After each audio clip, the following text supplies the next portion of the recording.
இது மகிமை நேரம். பிரியமான மகிமை டிவி நேயர்களே, மீண்டுமாக இந்த மகிமை நேரம் நிகழ்ச்சியின் வழியாய் உங்களை சந்திப்பதில் மிக்க மகிழ்ச்சி அடைகிறேன்.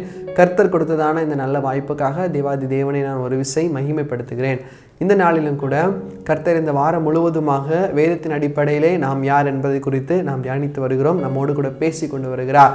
இந்த நாளில் நான் தியானிக்கிறதான வார்த்தை, நாம் திராட்சை கொடிகள். வேதத்தின் அடிப்படையிலே நாம் திராட்சை கொடிகள் என்று சொல்லி பார்க்கிறோம். யோவான் எழுதின சுவிசேஷம் 15வது அதிகாரம் 5வது வசனம் இப்படியாக சொல்லுகிறது, நான் திராட்சை செடி, நீங்கள் கொடிகள். நான் திராட்சை செடி, நீங்கள் கொடிகள். திராட்சை செடியார்? ஆண்டவராகிய இயேசு கிறிஸ்து. நாம் அவருடைய கொடிகள். இந்த கொடிகள் எப்படி இருக்க வேண்டும், இந்த கொடிகளிலிருந்து என்னென்ன காணப்பட வேண்டும் என்று சொல்லி நாம் தியானிக்கலாம். முதலாவதாக, இந்த கொடி எப்படி இருக்க வேண்டுமாம்? இந்த கொடி செடியுடன் இணைக்கப்பட்டிருக்க வேண்டும். ஒரு மெயினான ஒரு செடி இருக்கும், அந்த செடியிலேருந்து மற்ற கொடிகள் வளர்ந்து வரும். மணி பிளான்ட் நம்ம பார்த்துருப்போம், அநேக காரியங்கள் பார்த்துருப்போம். இன்னைக்கு இந்த திராட்சை கொடியானது செடியுடன் இணைக்கப்பட்டிருக்க வேண்டுமாம். வசனம் நமக்கு சொல்லுகிறது, யோவான் 15:5, ஒருவன் என்னிலும் நான் அவனிலும் நினைத்திருந்தால் அவன் மிகுந்த கனி கொடுப்பான், இல்லை என்றால் அவன் உங்களால் ஒன்றும் செய்ய முடியாது. அவன், இந்த கொடியானது செடியுடன் நிலைத்திருக்க வேண்டும். இந்த கொடி அந்த செடியிலிருந்து வரக்கூடியதான அந்த சத்துக்களை, ஊட்டச்சத்துக்களை அது எடுத்து இந்த கொடி நன்றாக வளர வேண்டும். இன்னைக்கு இதை நம்முடைய வாழ்க்கையில் நாம் சிந்தித்து பார்க்கும்போது, நாம் கொடியாக இருக்கிறோம். நாம் யாரோடு இணைக்கப்பட்டிருக்க வேண்டுமாம்? இயேசு கிறிஸ்துவோடு இணைக்கப்பட்டிருக்க வேண்டுமாம். இயேசு கிறிஸ்துவாகிய அந்த செடியுடன் நாம் இணைப்பிலே இருக்க வேண்டும். அப்போதான் அவரிடத்திலிருந்து வருகிறதான அந்த சத்துவத்தை, அந்த பலத்தை, வசனமாகிய காரியத்தை, வசனமாகிய சத்துவத்தை நாம் பெற்று நாம் இன்னும் அதிகமாக வளர வேண்டும், இன்னும் அதிகமாக வளர முடியும். எனவே இந்த காரியம் ஆண்டவர் இன்னைக்கு நம்மோடு கூட பேசுகிறார். செடி, அந்த திராட்சை செடி, அது ஆண்டவராய் இயேசு கிறிஸ்து. அதில் உள்ள வேர்கள், அது யார் மேல்? அந்த செடியின் மேல், அந்த செடியோடு கூட அது என்னது? இந்த கொடி வளர்ந்து வரும். இந்த கொடியும் செடியும் இணைகிறதான அந்த இடம், அதுதான் நம்முடைய விசுவாசம். இயேசுவின் மேல் நாம் விசுவாசம் வைத்தவர்களாய் நாம் கொடியாய் வளர்ந்து வருகிறோம். இதன் மூலமாய் உள்ள வருகிறதான ஊட்டச்சத்துக்கள் என்னது? அது ஆண்டவராய் இயேசு கிறிஸ்துவின் வார்த்தை, அவருடைய வசனமாகிய ஊட்டச்சத்துக்கள் இந்த செடியிலிருந்து இந்த கொடிக்கு வளர்ந்து வருகிறது. அப்ப இதெல்லாம் எப்ப நடக்கும்? இந்த கொடி இந்த செடியுடன் இணைக்கப்பட்டிருக்கும் போது. அந்த கொடி யார்? அந்த கொடி நாம். சோ முதலாவது பார்க்கிறோம், இந்த கொடி செடியுடன் இணைக்கப்பட்டிருக்க வேண்டும். அப்பதான் இந்த செடியிலிருந்து அநேக சத்துக்கள் அதற்கு வரும். ஆனா இன்னைக்கு இணைக்கப்படாத கொடியினுடைய நிலைமை என்ன அப்படிங்கிறத பாருங்க. யோவான் 15:6வது வசனம், ஒருவன் என்னில் நிலைத்திராவிட்டால், அப்படி என்றால் என்ன? இந்த கொடி செடியுடன் இணைக்கப்படவில்லை என்று சொன்னால் வெளியே எரியுண்டு போவான். அப்படிப்பட்டவர்களை சேர்த்து அக்கினியிலே போடுவார்கள், அவர்கள் எரிந்து போவார்கள். ஒரு ஆழமான சத்தியம் நமக்கு வெளிப்படுகிறது. எவன் ஒருவன் ஆண்டவர்களை நிலைத்திருக்காமல் இருக்கிறானோ, அந்த கொடியெல்லாம், அதாவது அறுப்புண்ட கொடியெல்லாம் என்ன செய்வாங்க? வேஸ்ட் கொடியெல்லாம் என்ன செய்யும்? ஒரு நியூட்ரிஷன் இல்லாமல் அது காஞ்சு போயிடும். அந்த கொடியெல்லாம் எடுத்து கடைசியில் அதை தீயிட்டு கொளுத்துவார்கள். அதே போல எவன் ஒருவன் இயேசுவினுள்ளாக நிலைத்திராமல் இருக்கிறானோ, அவனை பிடுங்கி, அவன் மேல் இருக்கிற அந்த காரியங்களை பிடுங்கி கடைசியில் நரகத்துக்கு தள்ளுகிறதா நாம் பார்க்கிறோம். இதுதான் கர்த்தர் நம்மோடு கூட பேசுகிறார். எனவே பிரியமானவர்களே, நீங்களும் நானும் கொடிகள். நாம் ஆண்டவரோடு கூட இணைக்கப்பட்டிருக்க வேண்டும். அந்த நரகத்திற்குரிய காரியங்களை நாம் பின்பற்றாதபடிக்கு பரலோக ராஜ்யத்தை, பரலோகத்திற்குரிய மேன்மைகளை பெற்றுக் கொள்ளுகிறதற்கான காரியங்களை நாம் பின்பற்ற வேண்டும். இதை தான் கர்த்தர் நம்முடைய வாழ்க்கையிலே நம்மிடத்திலிருந்து எதிர்பார்க்கிறார். அடுத்ததாக நாம் பார்ப்போமானால், இந்த கொடி இணைக்கப்பட்டிருக்க வேண்டும். இரண்டாவது ஒரு காரியம், இந்த கொடி மிகுந்த கனிகளை கொடுக்கிறதாய் காணப்பட வேண்டும். கொடியிலிருந்து கனி வரணும். கனி வரல என்று சொன்னால் அந்த கொடி அது பிரயோஜனமற்றது.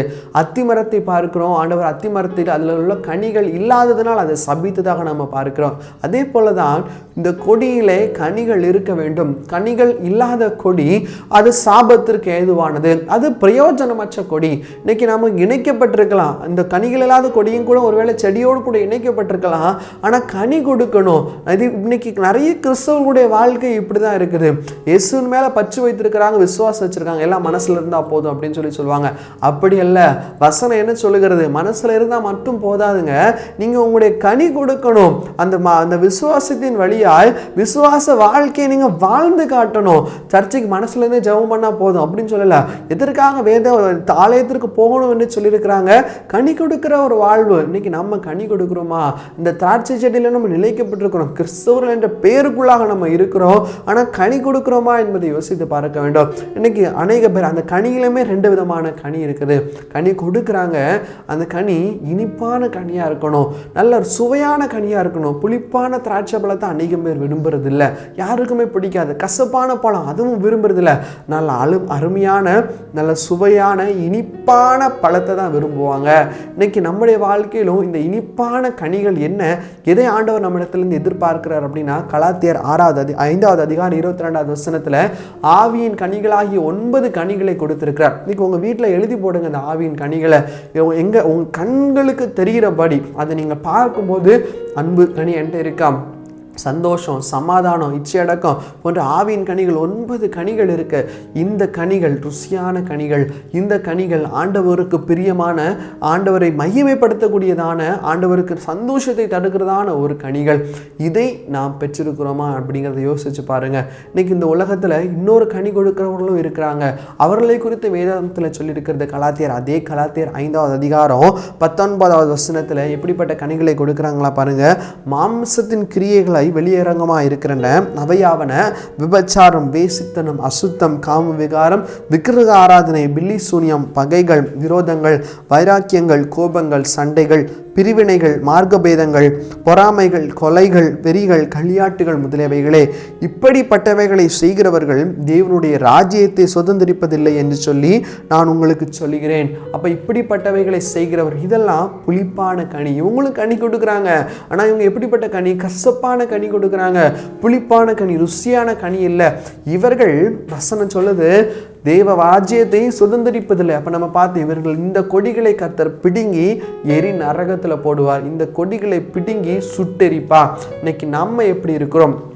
முதலாவது திராட்சை செடியாய் நாம் இருக்கிறோம். திராட்சை செடி இயேசு கிறிஸ்து, அந்த செடியோடு இணைக்கப்பட்டிருக்கிற ஒரு கொடியாக நாம் இருக்கணும். நம்ம இணைக்கப்பட்டிருக்கிறோமா அப்படிங்கிறத யோசிச்சு பாருங்க.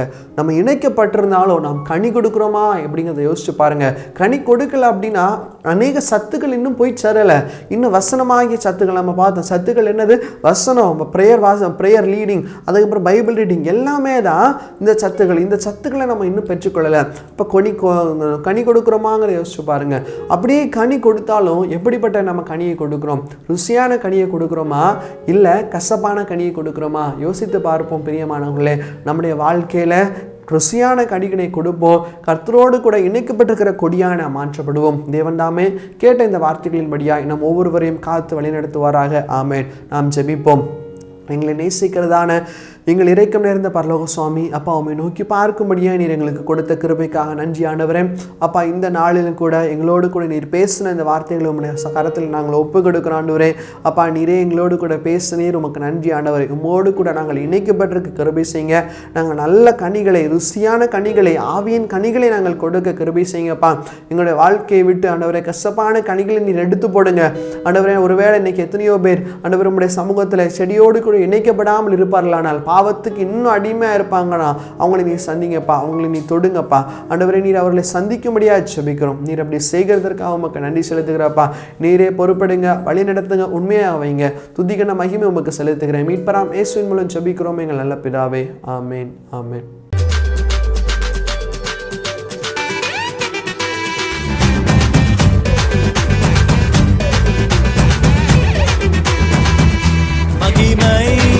மகிமை